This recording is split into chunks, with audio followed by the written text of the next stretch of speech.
Welcome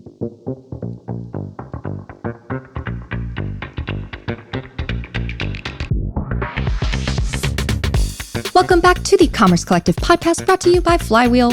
You're listening to This Month Above the Fold, a monthly series on the Commerce Collective feed where Patrick Miller, co-founder of Flywheel, and I cover the most important commerce topics each month. This is your July 2025 episode.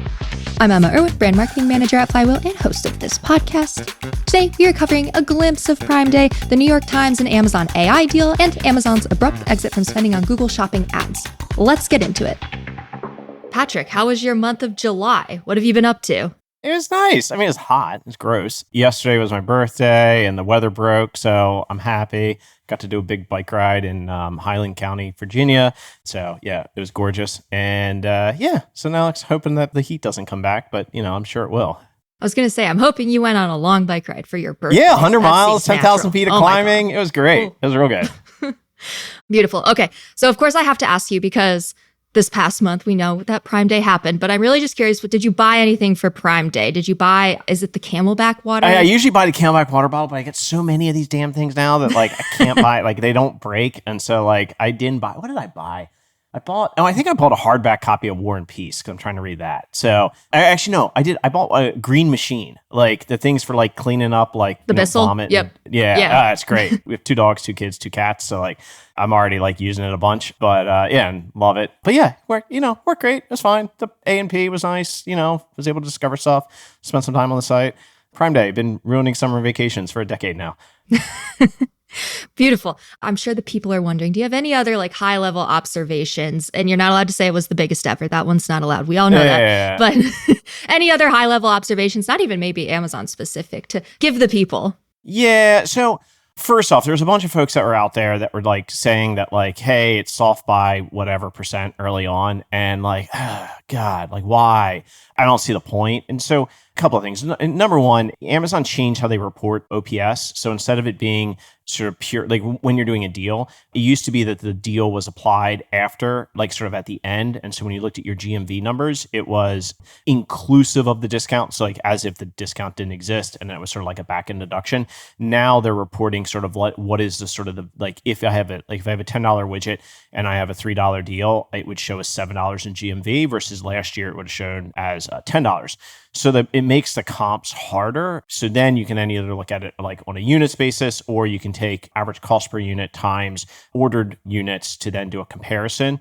Again, it gets a little bit tricky there just because, there are just some mix shifts that happen naturally, which is then sort of emphasized within quarterly earnings last week where, a third of the units are now CPG and 1P is growing faster than 3P, which is a, mix shift towards lower ASP items. So it makes the comps really, really tough to do. I would say overall, we were pleased with it. The brands that we work with that leaned into deals did very, very well. Certainly saw just over a longer period of time. And Adobe reported on this as well. People added stuff to the cart and then they sort of they hung out, for a day or two, just because they had 4 days. They looked at some other retailers. So it overall sort of drove, sort of, I'd say, increase in revenue across lots of different retailers, not just Amazon, but that's not bad for Amazon. And so having these sort of bespoke deal events multiple times a year works incredibly well. It accelerates the shift towards online. It helps people find new categories. And yeah, sometimes Amazon's doing the work for the category in general, but that's, again, it's not bad for Amazon because ultimately they're going to, compete on price selection and convenience where they do very, very well. So ultimately, I think it was, another win. It's not going to grow at 30 points like it used to, nor should it. And it's, and so the brands participated that were in stock, had good deals, did very well. My last question for you on Prime Day is 4 days worth it? Or it's fine as 2 days? Or do we really need 4 days?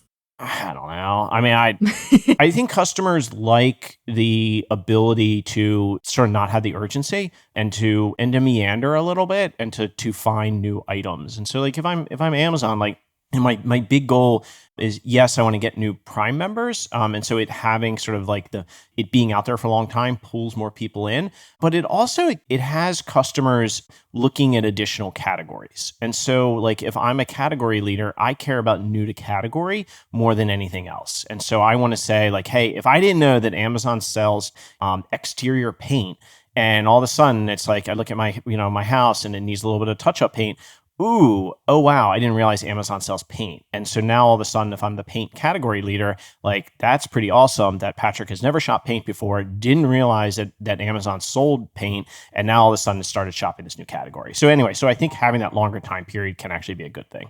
I liked having the longer time period. And of course, I can't actually remember if I even purchased anything, even though it was only like 2 weeks ago. But I did like having the longer period. It was like it feels like I'm making a more informed choice. And like I really just get to sit on this for a bit and explore some more. So not for the sake of my actual job, I did not like 4 days because that meant I was chaos. As I said, ruining summer vacations.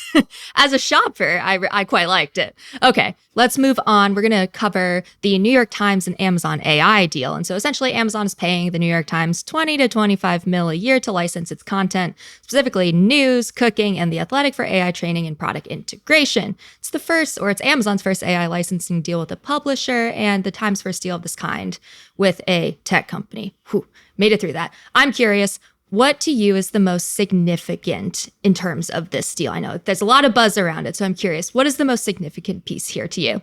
Yeah, that Jeff Bezos owns the Washington Post. And so but if he owns the Washington Post, like, why are they doing a partnership with the New York Times? And so, like, I don't think it's for their political coverage. Like, the Post has got it. And so I then think of like, okay, what are the other things that the Times has that the Post is not as strong? And you said it, sports, the Wirecutter, probably not Wordle, but cooking is a huge one. And so I use the integration between the New York Times cooking app and Instacart all the time. Wonderful integration. Like, Instacart just crushed it on it. And it's the first time I've ever seen recipes, really integrated well, to shopping. And so it's like, so what if Amazon can use that, and now that huge repository of recipes, to help drive the category where they've been a laggard, i.e. refrigerated and frozen meals. And so one of the things in, their latest earnings, they're talking about CPG and just sort of, how fast it's growing, a third of all units, while the profitability is increasing on a unit level, and the ability to get to the door that much faster, in same day and sub same day delivery. And so what happens if all of a sudden I can get it to like items delivered in near real time? Well, I don't have to worry about ice cream melting as much. And so I was, I was looking over the weekend, in Baltimore, I'm able to order milk. And I'm ordering cheese, ice cream, and popsicles, and all the stuff that like 5 years ago, you would have had to be, Whole Foods member. You would have had to gang up and create a huge order. I can just order it now, $25, and it's, and it's here between 10 and 3 p.m. And so all of a sudden, sort of like these FMCG items, start being fulfilled on Amazon. And it's sort of like, I don't necessarily need fresh. I don't necessarily need Whole Foods Market. I don't necessarily need brick and mortar. And so this whole idea of like, hey, Amazon, for them to be successful in CPG, they have to figure out sort of brick and mortar strategy. I don't know, probably not. And so it's and sort of having this content around recipes is a huge one. Additionally, sort of one of the Amazon's, challenges from an ad side is always going to be dwell time. Same problem every retailer has. Like, we just don't spend that much time on there. And so if they can start leveraging, content, from the New York Times, they then increase the dwell time, which then allows, able to serve more ads. And if I go in there and I'm like, ooh, I want to buy my kids a fan of, Cedric Mullins, too bad they traded him to the Mets. But then it's like, oh, hey, what glove does he wear or whatever? And can they leverage the Athletic coverage to help drive that sort of additional content? I don't know, but that starts becoming, super interesting in my mind.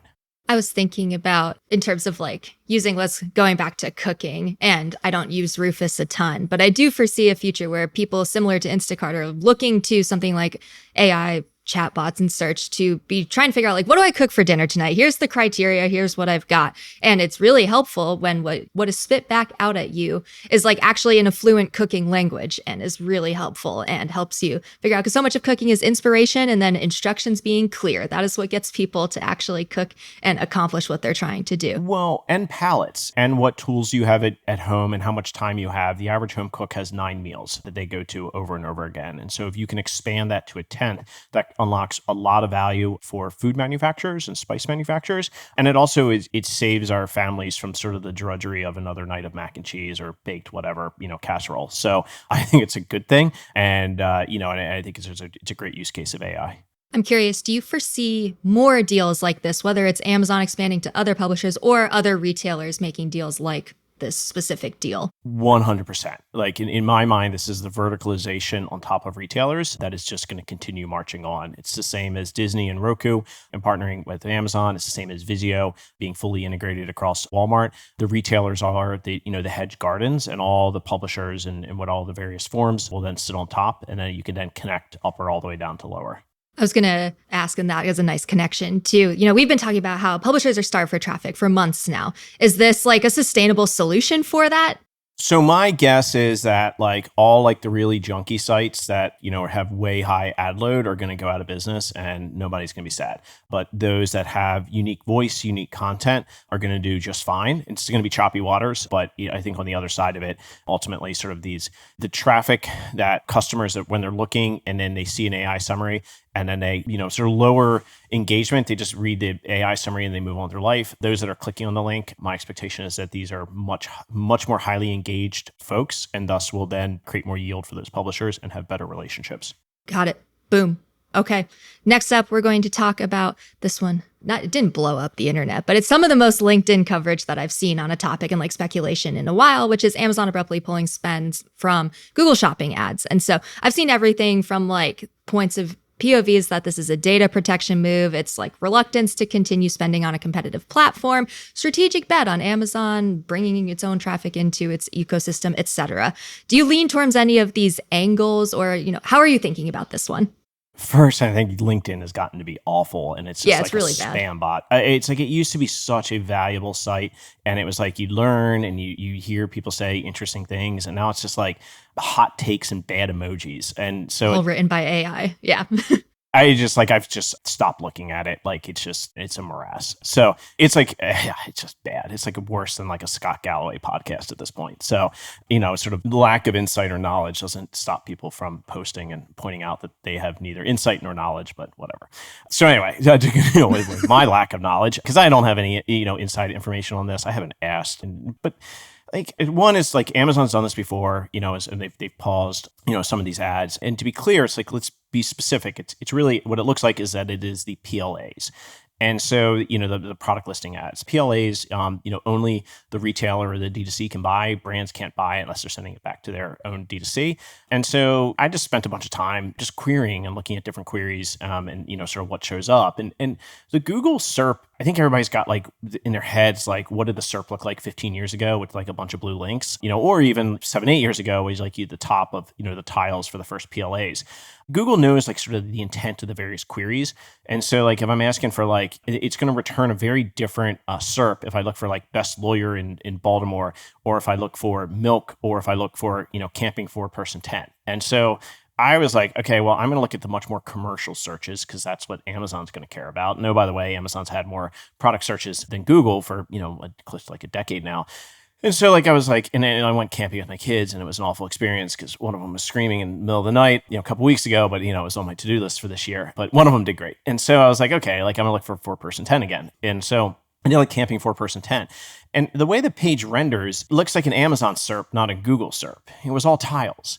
And so, at the top you had, the PLAs, but then they had like, recommended products. Then they had like products that are in stock near you. Then they had deals. Then they had brands, that like, and then they had like popular products and, et cetera, et cetera. And so all of the other like tiles, Amazon is rendering in. And so they just weren't rendering in like the PLAs at the very top. And so I don't know, they probably just looked at it and they're like, okay, hey, there are all these different tiles that are there. Like I'm rendering on all of them organically. Why not just, pause and see what happens? And do people just scroll by it, especially in these like scrollier queries where I would expect that like people aren't going to search for milk on, on Google and try to go buy something or laundry detergent. Like they're going to be the higher cognitive loads. So like they're going to be scrollier searches. So like they can probably just pull out the PLAs and Google's doing the work for them in the rest of those tiles and they're incredibly shoppable. But, I don't know. It could be totally wrong. Interesting. I'm thinking about how like if I'm using Google for shopping, there is usually like all of the ads that come up are usually from brands that like, I know, I've seen them before. I'm like, frankly, or even products on Amazon that I've purchased before or whatnot. It's like, you guys don't have to advertise to me. I'm already going to buy these things. In fact, I'm looking for something new. And I'm very much in most categories, I think, scrolling through to see everything that's there. I am curious because I know this is a question that brands were asking us and the CS or our client services team, like